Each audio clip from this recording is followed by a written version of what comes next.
I remember it was probably about 6th grade. The health teacher, or the science teacher, can't even remember what, got up in front of the class looking incredibly uncomfortable and said, "Today we're going to talk about reproduction." And the giggles started. The girls giggled behind their hands, and then put their heads down. And the boys thought they were so cool because we weren't going to giggle at stuff like that. We liked talking about this stuff, except the boys were giggling worse and opening into full-blown laughter because they couldn't deal with it. If you're my age or Gen Xer or any older, you probably have a giggle story. When that teacher looked that uncomfortable at the front of the room and all the people in the class felt that uncomfortable too. One of the reasons that we are becoming a welcoming congregation, and one of the reasons that we need to make church a safe place to talk about human sexuality and sex and relationships and all the difficult stuff that goes in with them, is you got to get past the giggles. It can't be a place, church can't be a place where the giggles are the first thing that happens when you talk about something that's so pervasive and important about human needs. Michele has a story that illustrates the type of thing that just happens in life and we should be prepared for. Right. So, in a neighborhood near you, there's a young person I know who's about 14 and is struggling to get mom to accept that she is really a he. They are almost fully invested, this individual, in changing their name, covering up any signs of being female, and imagining when they are going to be able to start taking hormones. They also have a boyfriend and have started to sneak off after school to the boyfriend's house because their mom freaked out finding them alone at their house one day after school. So this individual confides to me and gets a little giggly when I ask if they've started fooling around. Some kissing and touching, maybe, I ask, and they giggle and nod, both excited and embarrassed. Don't tell my mom, they insist. She will freak out. I remind them that we will need to discuss these things with mom at some point and suggest that it's up to them to start a conversation with her themselves. And I say, ask mom what's okay for you two to be doing, not just about what we know is not okay. And then I remind them, you can still get pregnant. And they met this with objections and insistence. They are not going to have sex, not anytime soon anyway. Right, you've said that, you want to wait for that. Yeah, I get it, but stuff happens sometimes, and sometimes it happens so fast you forget that you didn't want to go there. So I promise to keep exploring this hot new topic of sex that is oh so taboo but oh so real, and I will have a talk with mom. Just one example. About 5 years ago, 6 years ago now, I took a class with Deborah Hafner, who's a UU minister and a trained sexologist. It was a class on human sexuality and sexual ethics for religious professionals. And one of the assignments we had was to watch a series of videos that presented some test cases. Some were animated, some used live actors. And we watched the videos, and our assignment was, okay, you're the pastor, this happens to you, this comes to your office, what do you do? Here's the thing she threw at us. You notice a family hasn't been in church for a number of months, so you call, just as we tend to do, and ask, hey, is everything going on? We haven't seen you in a while. Is everything okay? And the very serious woman on the phone, who's a mom and a wife, says, we need to talk to you. And they make an appointment to come in. And they come in, and their high school sophomore is obviously very pregnant. And the dad says, go on, tell the reverend. And she says, I'm pregnant. And then the mother says, and that's why we haven't been to church, and that's why she's going away, and that's why you won't see us again for a little while. You're the pastor. Even more relevant to you, you're the church. What do you do?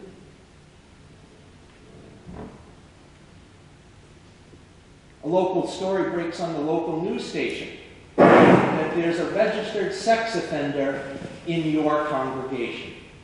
Person's been coming for a number of months, isn't yet a member. And then the story tells you basically who this person is, and the person is not an adult. It's a minor who's a registered sex offender. You're the pastor. You're the church. What do you do? A woman and her husband who have been attending your church with their 2 children in grade school for about 6 months make an appointment to come to see you. They've just attended the new member class. They'll be joining the church in a few weeks officially. They sit down with you in the office, and the woman says very softly, "We've been having a difficult time at church. People aren't talking with us. Our children aren't being invited to go on play dates." You ask what happened, and she tells you someone has outed them as members of the local BDSM and kink community.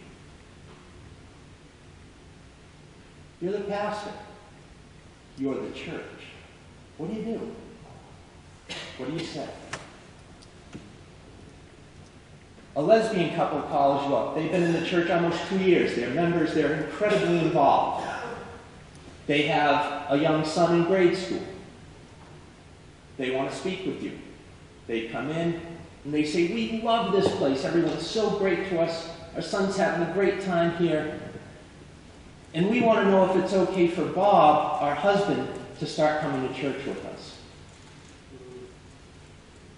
You and the rest of the church thought it was a lesbian couple. Turns out it's a triad. Polyamorous family. You're the pastor. You're the church. What do you do?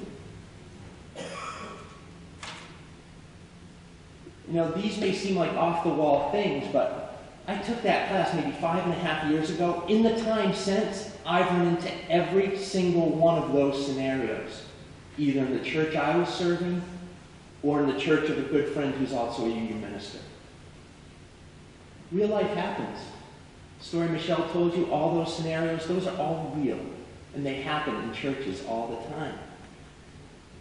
And if the first time you hear about it, or the first time you have to deal with it, is out of the blue like that, the best you can do is give a reactionary response. But if church is a safe place where you talk about sex and human sexuality and difficult things, and you practice honesty and covenant, it's not going to give you any easier answers to difficult situations, but you won't be reactionary. You'll be operating out of values and policies and things you've discussed ahead of time of what kind of minister you are, if it's me, or what kind of church we are, if it's all of us. And for that reason, as one among many, we're going to begin offering our whole lives, human sexuality education. O.W.L is a program that was developed by the Unitarian Universalist Association in concert with the United Church of Christ. And it is a state-of-the-art human sexuality program. It meets or exceeds all guidelines for such programs developed by professional educators and sex educators. Our whole lives started in Unitarian Universalism as a thing called About Your Sexuality in the late 1960s. And congregations had to get their copy of the curriculum from others who passed it off in hard copy at conferences and church gatherings, because in 1968 it was illegal to transport that curriculum across state lines. It was pornography, because it had illustrations of things like sexual organs and people and sexual activity and other things. And 1960s may seem a long time away, but a generation ago, when the United Church of Christ and Unitarian Universalist Association developed the O.W.L and published it widely, there were segments on different television networks about the church that forces pornography on its children in Sunday school. And so, we can't be healthy. We can't be healthy. Our children can't be healthy. Our community can't be healthy if we can't get past the giggles. O.W.L is a science-based, developmentally accurate curriculum that deals not just with the biology, but with the psychology of human sexuality. It deals with the body parts and sexual orientation, all that stuff, but also deals with how you have an open and honest relationship and communicate. It's an amazing program. There are 6 developmental levels, ranging from kindergarten and pre-K to adults. It's amazing. And one of the things it allows us to do, both as a pastoral staff and as a congregation, is approach human sexuality in what sex educator Jack Annan termed plicit in the 1970s. And the plicit approach to sexuality education is this. It's about permission, limited information, specific suggestions, and intensive therapy. Permission. When someone has an issue or a question about human sexuality, most of the time, the great majority of the time, the issue can be handled just by granting permission. It's okay to be gay. It's okay to be queer. It's okay to be questioning. It's okay to like that activity. It's okay. It's human sexuality. You're normal. Because there's no norm. And a lot of times we get what we need right at that level. If we don't, then there's limited information. Sometimes what someone needs is a little knowledge of anatomy, or a diagram, or a definition, or a word. Whatever limited information it requires to get them comfortable with whatever it is they're facing. And limited information also applies to developmental levels. We are not going to talk about human sexuality or gay relationships the way we talk to a small child, like we did in our story today, with adults or teenagers. So the information gets limited and gets bigger as we go up the developmental ladder toward adulthood. If limited information isn't enough, sometimes specific suggestions are needed. That kind of stuff can be how to engage a certain behavior, how to practice safe sex, how to have a certain conversation, or things that are more explicit and involved. It's in this area that we start to get close to the pay grade of the pastoral staff and the counselor and the church. But the number of people who need that kind of help is also much smaller than the number of people who just need permission or limited information. If someone's dealing with a human sexuality issue that needs intensive therapy, that's certainly above my pay grade. I'm not a clinician, and I'm not a specialist in clinically counseling people with human sexuality issues. And neither is somebody like Michelle, who's a trained counselor. There's a place where you really need a lot of intense help from somebody specifically trained. But that's a much smaller percentage of people that need all the other 3 levels of education and intervention. And O.W.L helps us teach our children and ourselves enough so that all those issues of permission and limited information, maybe some specific suggestions, are taken care of, so that as children grow and as we become adults, we don't run into the situation like Michelle already told you about, or we're not as uncomfortable with it, or we don't run into this situation and find it so uncomfortable. Okay. So another tale from the neighborhood. So a couple was arguing about their 14-year-old daughter and her lack of consideration and responsibility around coming home when she said she would. She had gone to the mall with her boyfriend, and instead of coming straight home, his sister was driving her, she ended up at her boyfriend's mother's house, which was a few towns away. She had been responding to Mom's text, but was still 2 hours later than originally agreed upon, and Dad was livid that Mom didn't set more limits, put more consequences on the young girl, like take her phone away and not let her go out at all. And then Mom was feeling bad that she couldn't be more involved in transporting the kids to and from their dates because their car was often not working well. And they were at the mercy of the boy's family for riding for rides much at the time. So, and it seemed their daughter would rather hang out at his house. So they kept going on about, you know, who should do what and whose fault it is.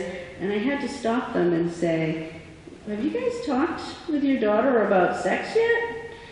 Oh yeah, this was an afterthought, but yeah, we talked about it, and you know, we knew that you know, she knows the birds and the bees. Mom was pretty confident that she knew what she should and shouldn't do, but they hadn't talked about birth control. And I did remind her that once the kids start hanging out alone together, which happens, whether you are paying attention or setting limits or not, there's always a way. There's usually a lot more going on. And it's time to start talking about what that is, not just about what she shouldn't be doing. So I encouraged them both to have a conversation again about what is okay and how to handle what is not okay. And I reminded them that sex happens whether you talk about it or not. Indeed, it does. And because it happens whether you talk about it or not, we need to talk about it. One of the great benefits of O.W.L is that young people who go through it are more comfortable talking about this stuff to one and asking questions. And sometimes, even as young people, being comfortable enough and knowing it's safe enough to ask a question can not only save your health, but sometimes save your life. It's important stuff. And O.W.L really works. The young people who go through it have sex later, have sex less often, report having safer sex than their peers, and they have more healthy relationships. They are much less susceptible to sexual assault, bullying, all kinds of other negative things that creep in when people are learning and negotiating their first relationships as adolescents and young adults. It works. You know, it's also good for adults. And if you don't think we need O.W.L for adults, you don't have to raise your hand. But if I asked you to raise your hand, it was okay to do so. You know, could you raise your hand saying you're even uncomfortable listening to this right now? And if so, O.W.L for adults helps. It creates a safer place where it's okay to talk about this stuff. It's safe and it's acceptable. And some of the O.W.L stuff, you know, you can talk about with adults is, no, everyone is not having hotter, more often sex than you. You'd learn things like the average number of times partners in America have sex is 57 times a year. Once a week plus a couple extra times on weekends and vacation. You'd know that sex is a recommitment ritual in a relationship.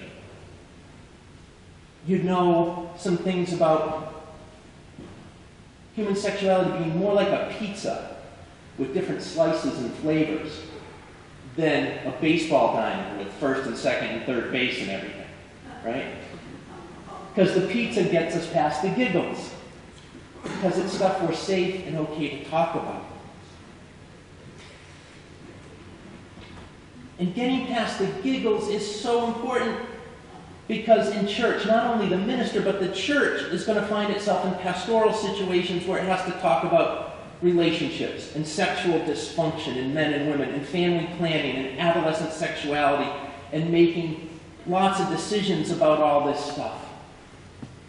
And we make better decisions as human beings the more informed and less afraid we are. And the more informed and less afraid we are about sex and human sexuality in church, it becomes yet a safer place where people get more education and feel more comfortable and therefore make better decisions for themselves and their families and the community. Part of the benefit of being a welcoming congregation that deals with O.W.L and human sexuality is we can also do more justice work.